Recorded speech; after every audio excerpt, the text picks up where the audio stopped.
Este libro que está acá, no sé si se ve bien la carátula, es de Lenin. Es un típico libro. ¿Eh? A ver. ¿Se logra ver o el reflejo no deja ver nada? Ahora sí. Sí, Ahí sí, se ve. ¿Ahí se ve? Sí, sí. Ahí se ve. Bueno, Ahí sí. ¿ven? Sí. Ese libro es Desde un... el 19. Claro. Ese libro es un clásico libro de una editorial muy conocida, que ahora les voy a mostrar otra versión, de una editorial que se llama Editorial Progreso, que era la Editorial Progreso de Moscú, que se encargaba de publicar masivamente en todo el mundo. De hecho, dice acá, Moscú, 1965, Lenin, obra selecta, está en inglés. Este libro me lo trajo mi hermano, lo compró en Inglaterra y me lo trajo. ¿No? Sí, no sé si ¿Original en ruso o está en inglés? No, está en inglés, pero por ejemplo, acá tengo otro. Tranquilo. Tengo otro, también de la misma editorial que lo compré acá. Y también está publicado en Moscú, Editorial Progreso, Moscú, Lenin, obra escogida en 3 tomos, 1970. ¿No? Fíjense, o sea, que había toda una línea editorial, digamos, del marxismo oficial, si se quiere, del marxismo soviético, que se conseguían muy buenos libros de Marx, de Lenin, de Trotsky, obviamente no, porque obviamente no vamos a meter, digamos, si quieren después nos metemos un poquito en la discusión de Trotsky, no vamos a meter, pero, pero se conseguían muy buenas tradiciones. Entonces la New Left, la nueva izquierda, que también va a ser un nombre que van a asumir muchas nuevas tradiciones de comunistas críticos, de comunistas disidentes o de izquierda disidente en todo el mundo, va a publicar ¿qué? Va a publicar todo lo que es disidente, digamos, que no entra dentro del marxismo oficial o dentro del marxismo soviético. Entonces, ese trabajo de edición va a ser un trabajo muy, muy interesante y también de mucha discusión. ¿Por qué? Porque no había elaboraciones de los proyectos, digamos, de los proyectos socialistas de los distintos países. Por ejemplo, le voy a poner un ejemplo. En Argentina había un historiador que después va a ser parte del trotskismo que se llama, dos historiadores, uno se llama Milcíades Peña y Silvio Frondizi. Hay un trabajo muy bueno de Horacio Tarcus, que se llama El marxismo olvidado en Argentina, donde él va a hacer una... Digamos, si ustedes leen los textos de Milcíades Peña, ¿qué hace Milcíades Peña?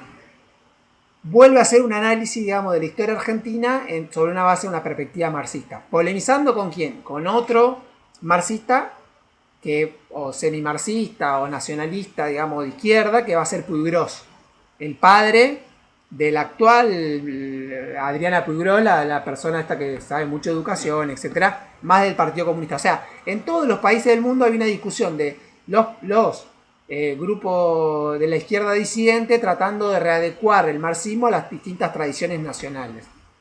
Bueno, entonces este es el proceso. Vuelvo al problema de la discusión británica específicamente. Este es el momento, el contexto de discusión del cual surge este texto de Anderson, ¿no?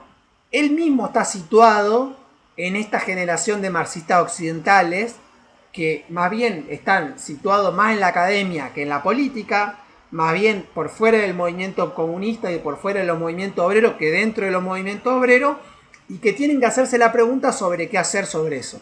Entonces yo después voy a volver sobre esto. Entonces, volvamos un poco. Para trabajar sobre la cuestión, digamos, del concepto de la tradición marxista occidental, él va a elaborar un concepto anterior, si se quiere, complementario, que va a ser digamos, de lo que se llamó la tradición, que él le va a decir la tradición clásica. ¿Quiénes están dentro de la tradición clásica? A ver, lo voy a poner en pantalla completa, así no se me borra. ¿Quiénes están dentro de la tradición clásica? Está... ay, se me tapa ahí. Está Marx.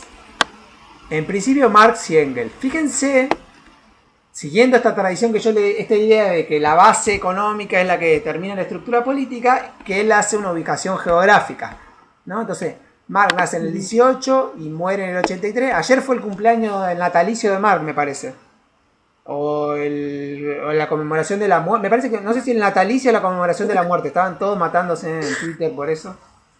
De Marx y Engels, ¿no? Entonces, Vi algo de 202 años. Claro, sí, eran los 202 años de la muerte. No sé si debe ser del nacimiento, porque no creo que... Sí, el nacimiento de Marx 2018. Sí, 202 años debe ser el nacimiento, exactamente. Tiene que ser el nacimiento. 202 años el natalicio de Marx. Bien. Él dice, bueno, los fundadores, que hay un problema con los fundadores porque, ¿cuál es el problema? En vida de Marx, más o menos, yo se lo, estaría lo tengo acá para mostrárselo, pero tendría que, va a ser difícil para mostrárselo. En vida de Marx, la obra que se publica en vida de Marx debe ser un tercio de todo lo que él escribió.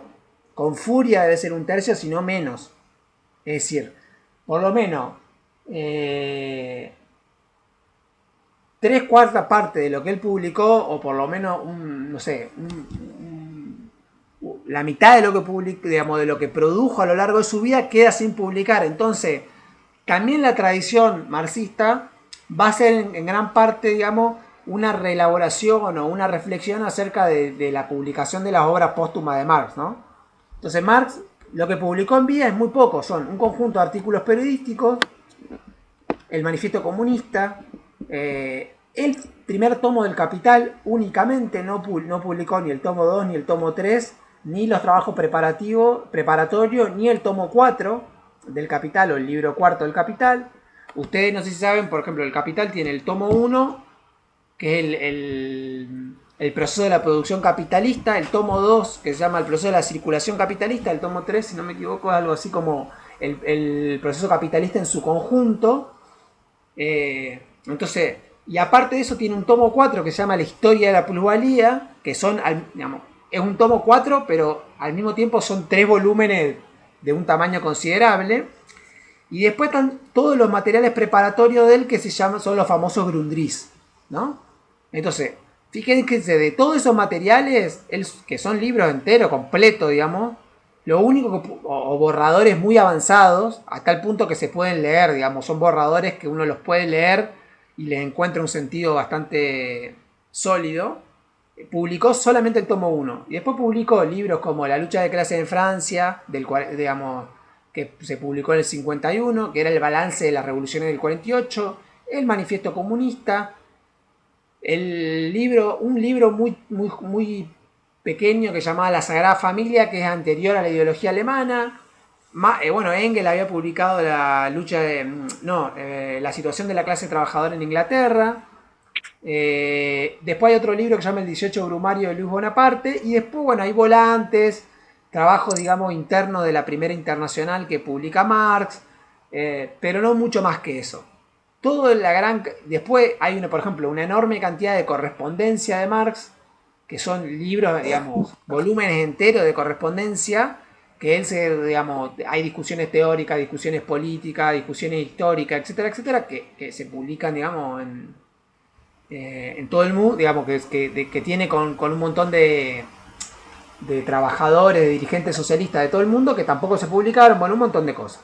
Engels no va a publicar tanto en vida y en gran parte la tarea de Engels va a ser publicar parte de esta obra. Publica el tomo 2 del Capital, publica creo que solamente vuelve a publicar el tomo 1 corregido, publica el tomo 2 y toda esta generación que está acá, digamos, en gran parte Marx, digamos, va a hacer todo este trabajo, digamos, de análisis. Marx, ¿qué va a hacer? Un trabajo de análisis del modo capitalista de producción básicamente, pero también al mismo tiempo va a ser un trabajo de organización del movimiento socialista internacional. Un movimiento socialista internacional que de la década del 40 a la década del 60 va a ser un movimiento muy marginal a nivel internacional, y de la década del 60 a la década del 70 va a ser un movimiento que va a tener cierta organicidad, pero al mismo tiempo va a sufrir una enorme puja interna. Se funda la Primera Internacional en 1960 y pico, y no llega al llegar a la Comuna de París. O sea, llega a la Comuna de París y la Comuna de París es derrotada y la Primera Internacional es disuelta. Pero antes de disolver la Primera Internacional misma sufre un montón, digamos, de defecciones. Básicamente la gran ruptura que se produce en ese momento del movimiento socialista internacional es la discusión entre los socialistas y los comunistas, entre los socialistas / comunistas y los anarquistas, ¿no? La ruptura de Bakunin con Marx. ¿Qué va a hacer Engels? Fíjense que Engels, digamos, Cuando muere Marx, Engels, fíjense acá en la segunda fecha, 1895, lo sobrevive bastante tiempo, ¿no? Casi 12 años. Toda la última parte de la vida de Marx y toda esta última década de la vida de Engels, Engels no solamente se dedicó a publicar, digamos, buena parte de lo que había quedado sin publicar antes, sino que también jugó un rol de organizador en el movimiento socialista internacional mucho mayor, que alcanzó una madurez mucho mayor, ¿no? Sin embargo, mientras Marx estuvo vivo, la relación entre la teoría y la práctica era muy compleja. Es decir, desde el punto de vista formal, Marx y Engels, durante la vida de Marx, no fueron parte de organismos oficiales de los partidos, digamos, socialistas o comunistas de su época. Primero, que esos partidos eran muy marginales. Van a empezar a tener mucho peso esos partidos a partir de la década del 70, 1870. Es decir, el último cuarto del siglo XIX va a ser el surgimiento de los partidos socialistas nacionales de masas.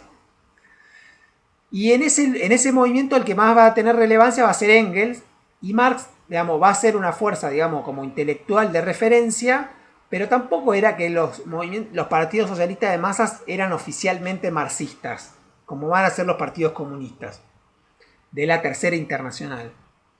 Todo esto que estoy contando lo tienen que haber estudiado, digamos, en Universal 2, 1 y 2 y 3. Sobre todo Universal 2 y 3. Entonces, la segunda, digamos, Engels también tiene esta tarea, ya se encuentra con un movimiento socialista mucho maduro, entonces más maduro, y la relación entre teoría y práctica va a modificarse. O sea, Marx era casi como una especie de líder, pero no líder en el sentido práctico, ni siquiera en el sentido intelectual, sino un hombre de referencia del movimiento socialista internacional, que era un movimiento socialista que era muy, muy de individuos, muy de grupos. Todavía no era muy de periodistas, de organización de periódicos, pero era todavía, hasta la década del 60 estuvo prohibido el socialismo en Alemania. Y hasta la década del 60, o sea, después de la derrota de la revolución en el 48, va a haber un proceso muy largo de reacción en Europa durante toda la década del 50 y del 60.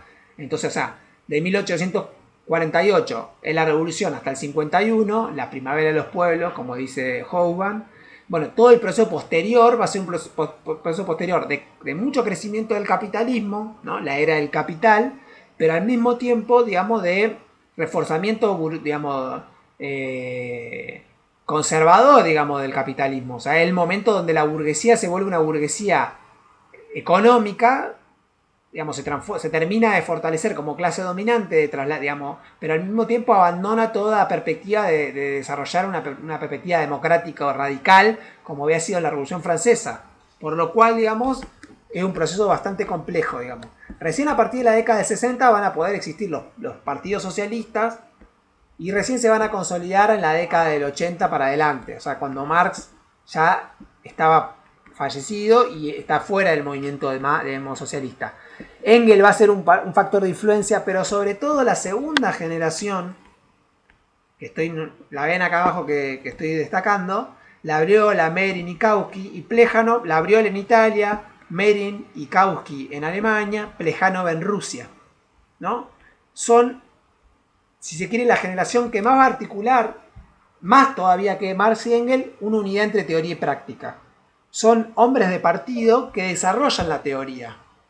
En gran parte desarrollando lo que se llamó el materialismo histórico. O sea, la idea, Marx, ustedes saben, nunca escribió un libro de materialismo histórico. Escribió El Capital y después, bueno, escribió algunos textos de crítica filosófica que no quiso publicar durante su vida, pero que le sirvieron para clarificar sus propias posiciones. Pero no escribió un tratado de metodología marxista, como podía ser, digamos, textos como lo de Labriola, o lo de Kautsky, o lo de Plejánov.